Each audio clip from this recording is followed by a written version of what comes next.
Beralah. Besar.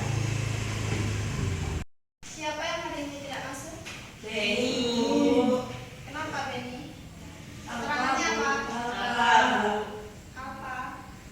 Tapi tadi malam Bella lihat dia di jalan. Mungkin kebangunnya siang. Mungkin ya siang jalan. Besok tolong dibilangin ya. Ya Allah, Bu. Sekarang ice breaking dulu ya, ikutin ibu. Ya, Bu. Kita tepuk fokus. Tepuk fokus. Melihat, mendengar, mengingat, fokus. Tolong Fitrian ke depan dipimpin teman-temannya.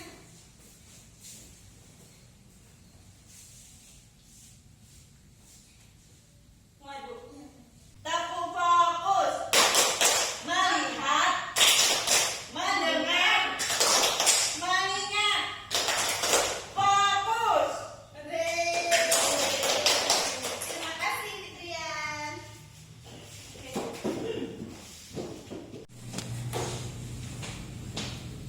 Nah, jadi sekarang kita mulai pelajaran ya.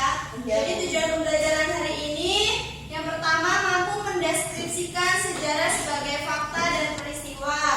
Yang kedua mampu mendeskripsikan sejarah sebagai ilmu, sebagai kisah. Dan selanjutnya siswa mampu membuat tulisan tentang hasil telaah tentang sejarah sebagai ilmu, peristiwa, kisah, dan seni. Nah, jadi materi kita hari ini mengenai 4 ruang lingkup sejarah. Ada yang tahu? Enggak, Bu. Belum. Belum ya? Jadi ruang lingkup sejarah itu ada 4. Yang pertama sejarah sebagai ilmu, yang kedua sejarah sebagai peristiwa, yang ketiga sejarah sebagai kisah, dan yang keempat sejarah sebagai seni. Coba ulangi Rizka. Ruang lingkup sejarah tadi ada berapa? Sejarah sebagai kisah, sejarah sebagai ilmu, sejarah sebagai peristiwa, sejarah sebagai seni. Pinter, tangan dulu. Tadi ruang lingkup sejarah ada 4 ya. Sejarah sebagai ilmu, sebagai peristiwa, sebagai seni, dan sebagai kisah. Nah, jadi yang pertama sejarah sebagai ilmu. Sejarah sebagai ilmu itu merupakan suatu susunan pengetahuan tentang peristiwa yang terjadi pada masyarakat di masa lampau, yang disusun secara sistematis dengan menggunakan asas-asas, metode, prosedur, dan teknik ilmiah yang diakui oleh para sejarawan. Nah, itu tadi sejarah sebagai ilmu ya. Tolong Istikar ini sebutkan saja contoh-contoh atau ciri karakteristik sejarah sebagai ilmu itu apa saja? Yang pertama memiliki objek, yang kedua memiliki metode, yang ketiga memiliki teori, yang keempat memiliki empiris, dan kelima mempunyai generalisasi. Nah, bagus, pintar. Jadi ini Bu ada contoh sejarah sebagai ilmu ya. Ada pemberontakan petani Banten 1898. Nah, ini merupakan contoh dari sejarah sebagai ilmu yang penulisannya menggunakan seperangkat metode dan fakta-fakta dalam sejarah yang berbentuk buku. Jadi yang kedua sejarah sebagai peristiwa. Sejarah sebagai peristiwa merupakan kejadian atau kenyataan yang benar-benar terjadi pada masa lampau. Nah, itu karakteristiknya ada 3. Yang pertama berhubungan dengan kehidupan manusia. Yang kedua bersifat unik atau hanya sekali saja terjadi. Rizka, perhatikan.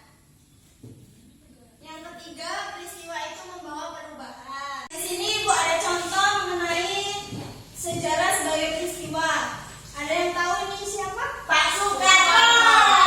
Nah, ini Pak Soekarno sedang membacakan proklamasi kemerdekaan 17 Agustus 1945. Jadi pada peristiwa ini sebelum dibacakan proklamasi Indonesia belum merdeka. Setelah dibacakannya dan melalui perjuangan Indonesia sudah merdeka. Jadi itu membawa perubahan. Jadi peristiwa tersebut membawa perubahan bagi Indonesia. Nah, ini sejarah sebagai apa tadi? Peristiwa.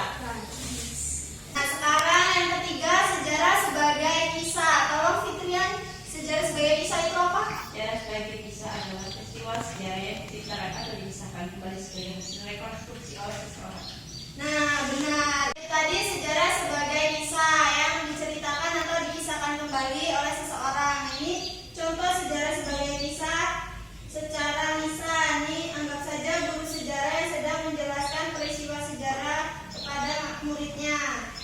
Ini sebagai lisan ya. Ya Bu. Kalau ini sejarah sebagai kisah dalam bentuk tulisan. Sekitar perang kemerdekaan Indonesia, buku ini dalam bentuk tulisan. Nah, yang keempat, sejarah sebagai seni merupakan kemampuan menulis atau berkarya seseorang yang menceritakan peristiwa sejarah yang terjadi pada masa lampau. Nah, ini ada contoh sejarah sebagai seni, yaitu novel karya Pramudia Anantatur. Nih, contoh sejarah sebagai seni ini, seninya Pramudia Anantatur. Tahu? Tahu Bu gambar. Tahu Rizka? Bu. Nah, tolong ya Rizka, ini dijelaskan kenapa ini dikatakan sebagai sejarah seni. Ya, karena ada institusi Bu atau pemahaman langsung insting selama masa penelitian berlangsung. Kedua, adanya imajinasi. Ya, ini sejarawan harus dapat membayangkan apa yang sebenarnya terjadi, apa yang sudah terjadi, dan apa yang sudah terjadi saat itu. Yang ketiga, adanya emosi, di mana sejarawan harus dapat mempunyai empati untuk menyatukan perasaan dengan objek yang dia teliti. Yang keempat, ada gaya bahasa, yaitu dengan gaya bahasa yang baik. Nah, benar. Jadi ini disebut sejarah sebagai seni karena memiliki intuisi dalam penulisannya dan imajinasi serta gaya bahasa. Nah, itu materi yang Ibu sampaikan. Ini Ibu bagi kelompok, yaitu 7 sampai 8 kelompok ya. Ibu akan bagi kertasnya lalu dideskripsikan ini sejarah sebagai apa. Ini Rizka.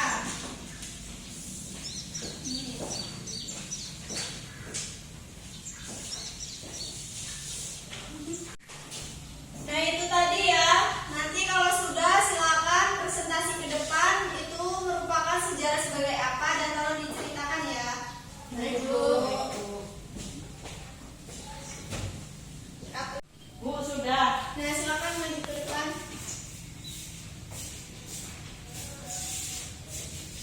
Tolong teman-temannya diperhatikan ya ini. Ini merupakan gambar pahlawan Diponegoro. Ini merupakan sejarah sebagai peristiwa. Di Pangeran Diponegoro ini sejarah sebagai peristiwa di mana pangeran berjasa pada bangsa Indonesia dengan melawan penjajahan Belanda yang pada waktu itu masih melakukan penjajahan di negara Indonesia. Dengan hadirnya perlawanan Pangeran Diponegoro ini membuat bangsa bangkit untuk melawan penjajah di tanah air kita. Nah, ini merupakan deskripsi dari saya. Baik, terima kasih. Silakan duduk. Nah, beri tepuk tangan untuk Fitrian. Nah, itu tadi ya yang dijelaskan Fitrian benar. Nah, sekarang kita tutup pembelajaran hari ini. Tolong istiqar ini simpulin dulu. Yang pertama, sejarah sebagai peristiwa. Sejarah dikaitkan sebagai peristiwa, yaitu sesuatu yang terjadi dalam kehidupan di masa lampau. Terus ada sejarah sebagai kisah. Sejarah dikatakan sebagai kisah merupakan rekonstruksi dari suatu peristiwa yang dituliskan maupun diceritakan oleh seseorang. Sejarah sebagai ilmu. Sejarah dikaitkan sebagai ilmu, artinya suatu peristiwa dapat dibuktikan keberadaan dan faktanya lewat serangkaian ilmiah. Yang terakhir, sejarah sebagai seni. Sejarah dikatakan sebagai seni adalah suatu kemampuan menulis tentang suatu peristiwa atau kisah yang terjadi di masa lampau. Tadi benar yang kesimpulan disebutkan oleh si istiqar ini. Jadi ruang lingkup sejarah itu ada 4.